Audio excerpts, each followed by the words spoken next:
আজকে একটু রোদ বেরিয়েছে।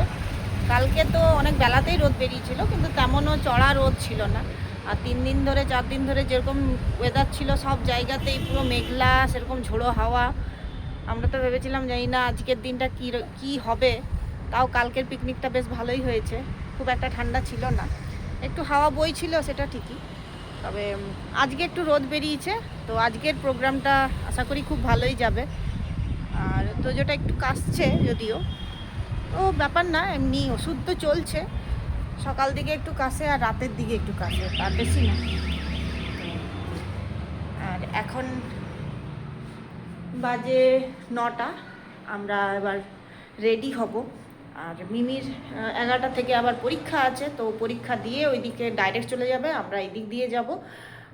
তো চলো রেডি হই তাড়াতাড়ি, তারপর দেখা হচ্ছে ওখানে। মানে কি চলছে দেখো, রিমি আর মিমি লুকোচুরি খেলছে। কিছুক্ষণ ক্লে দিয়ে ওরা খেলছিল, ক্লে নিয়ে, আর এখন লুকোচুরি খেলছে। তো চলো তাড়াতাড়ি রেডি হই আমরা, বুঝেছ? হ্যাঁ চলো, চান ধান সেরে নাও। আর এটা দিদির শাড়ি পরবো আমি, আর বিশেষ লাগেজ করিনি, কারণ তোজোর আর আশিসের এত লাগেজ ছিল। তোজো এই ড্রেসটা পরবে, সঙ্গে তো সোয়েটার চাই। তো সব কিছু রেডি করে রেখেছি, আশিসের এই সেটটা এখানে রেখেছি। তো এখানেই আমরা রেডি হব। এই ড্রেসিং টেবিলটা দেখানো হয়নি, গতবার যখন আমরা এসেছিলাম পুজোর সময় তখনই দিদি কিনে রেখেছে, যাতে আমাদের কোনো অসুবিধে না হয়। কারণ এই রুমেই আমরা থাকি, আমাদেরকে এই রুমটা দিয়ে দেওয়া হয়েছে। যখনই আসবো তখন আমরা এই রুমটাতেই থাকবো, সেই জন্য। আর আজকের যে সাজগোজ যাওয়া আসার কথা বলছি, সেটা হচ্ছে আজকে অন্নপ্রাশন আছে, দিদির জায়ের মেয়ের অন্নপ্রাশন, যমজ মেয়ে তাও আবার। তো চলো আজকে জলখাবারটা দিদির কাছে খেয়ে তারপর আমরা যাব ওখানে। তো দিদি দেখো কি খুশি, দিদি নিজে হাতে একদম লুচি তরকারি করে রেডি, জলখাবার খাওয়াবে। আর আমরা যখনই যাই দিদি একদম মন এত ভালো হয়ে যায়, মানে খুব খুশি হয় সবাই, ওরা খুব খুশি হয়। ওই জন্য আমরা বারে বারে এখন যাচ্ছি, তোজো হওয়ার পর থেকে বেশি যাচ্ছি বলতে পারো। তো এইখানে তো তোজো একদম নোংরা করে রেখে দিয়েছে, তোজো আর রিমি মিলে। আর এটা হচ্ছে মিমির রুম, মিমির পড়ার রুম, মানে আমার বড় ভাগ্নির এটা পড়ার রুম, ও পড়ছিল কিছুক্ষণ আগে। আর এখন আমরা সবাই রেডি হয়ে গেছি, এটা হচ্ছে আমাদের আজকের গেট আপ। আর দিদি এখানে এই ধরনের সেজেছে, মানে আমি একটু সাজিয়ে দিয়েছি, আর সবাইকে মোটামুটি আমি একটু সাজিয়ে দিয়েছি।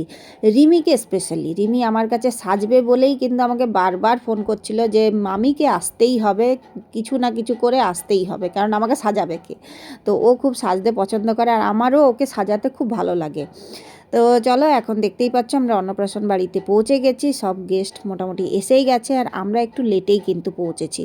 সো ইনি হচ্ছেন পাশের বাড়ি কাকিমা, উনিও এসে গেছেন, আর আমরা একটু লেট হয়েছি বললামই। দিদি যায়নি, আর ভাসুরের সাথে এখনও দেখা হয়নি। আর এই যে দুই পুচকি এখানে একটু ঘুমোচ্ছে, ওদের খাওয়ানো যেটা সেটা হয়ে গেছে, তো এখন একটু নিশ্চিন্তে ঘুমাচ্ছে। শুনলাম খুব কান্নাকাটি করেছে ওরা, অনেক বাচ্চাই কিন্তু ভাত খাওয়ার সময় কান্নাকাটি করে। আর এ হচ্ছে বড়টা, আর ওইটা হচ্ছে ছোটোটা। তো তোজো এবার দেখছি খুব ভালোভাবেই আর কি কোলে টোলে নিচ্ছে, বেশ ভালোবাসছে এরকম। আর আমি দুজনকে একটু চটকে নিলাম, তবে ঘুমন্ত বাচ্চাকে ছবি তুলতে আমার ভালো লাগে না। আর গতবার যখন এসছিলাম পুজোর সময় তখন ওদেরকে বেশি আমি কোলে টোলে নিইনি, কারণ ওদের দুজনেরই খুব শরীর খারাপ ছিল, তাই বেশি ভিডিও ফটো কোনো কিছুই করিনি। দিদি নিজের গিফটগুলো দিয়ে দিল দিদির যাকে, যে পরে পরিয়ে দেবে টাইম সময় বুঝে আর কি, যখন ওরা উঠবে তখন। দুইজনকে একই রকম জিনিসই দেওয়া হয়েছে, সোনার লকেট। তো সেগুলো পরে পরানো হবে, এখন ঘুমোচ্ছে, পরে একটু পরে পরিয়ে দেবে। আর আমি যে গিফটটা দিয়েছি সেটাও একটু পরে দিয়ে দেবো। আর তার সাথে দিদি সোয়েটার এনেছে দুজনের জন্য, খুব সুন্দর। আর এই যে দেখো বড়টা উঠে গেছে, মানে সবার চিৎকার চেঁচামেচিতে উঠে গেছে। বড়টা বেশ শান্ত, সবার কাছে যায়, খুব হাসি মুখে সবাইকে আর কি ওয়েলকাম করছিল। তবে এখন ঘুম থেকে উঠেছে বলে একটু সবাইকে দেখছে কে কি না। আর এই যে দেখো কি হাসি মুখ, সব সময় কিন্তু হাসে, তো ভারী মিষ্টি, ও সবার কাছে যাচ্ছিল। আর এই যে দেখো রিমি কোলে নিয়ে বসে গেছে, আর তার সাথে তোজোটাও ওকে ছাড়েনি, তোজোটাও ওকে কোলে নিচ্ছে, চটকাচ্ছে, এইসব করছে। আমার তো একটু ভয়ই লাগছে, ও একটু বেশিই আর কি চটকে ফেলছে যেন। আর দেখো কি কিউট, দুজনেই খুব কিউট। আর আমার গিফটটাও আমি এখন বৌদির হাতে দায়িত্বের সাথে তুলে দিলাম, কারণ বেশিক্ষণ আমার কাছে থাকলে আমি কোথায় রেখে দেবো আমারও মনে থাকে না। আর এই যে দেখো চুপটি করে সব কিছু দেখছে। আর তোজো ওকে সমানে একদম কোলে নেব করে অস্থির করে তুলেছে। কিছুক্ষণের মধ্যে এই দেখো এক্ষুনি মানে পড়ে যেত। যাই হোক দিদি ধরে নিয়েছে, আর এই যে দেখো ছোট্টটা। এটা ছোটটা উঠে গেছে, এখন রিমি ধরে ফেলেছে ওকে একদম কোলে, চমচমে কুলু কুলু কুলু কুলু কুলু। কে এই ভিডিওটা ছেড়ে দেবো, সবাই দেখবে তোমাকে, সবাই দেখবে, ভবিষ্যতের ফুটবলার। হুম,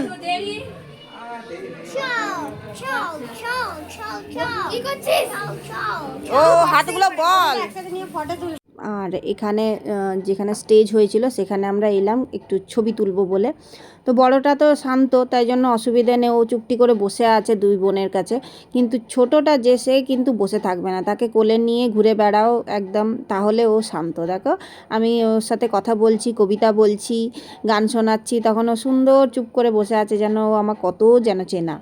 যাই হোক, এখন আমাদের খাওয়া দাওয়ার সময়, এখন আমাদের ফ্যামিলি টাইম। তো আমরা এখন খাচ্ছি। তো যে ফার্স্টেই আইসক্রিম নিয়ে বসে গেছে, আর আমরা এখানে দুজনে বসে গেছি, মানে দিদিদের ফ্যামিলি আর আমরা তিনজনে বসে গেছি। তো আজকের মতো এইটুকু, সকলকে tata, bye bye, good night.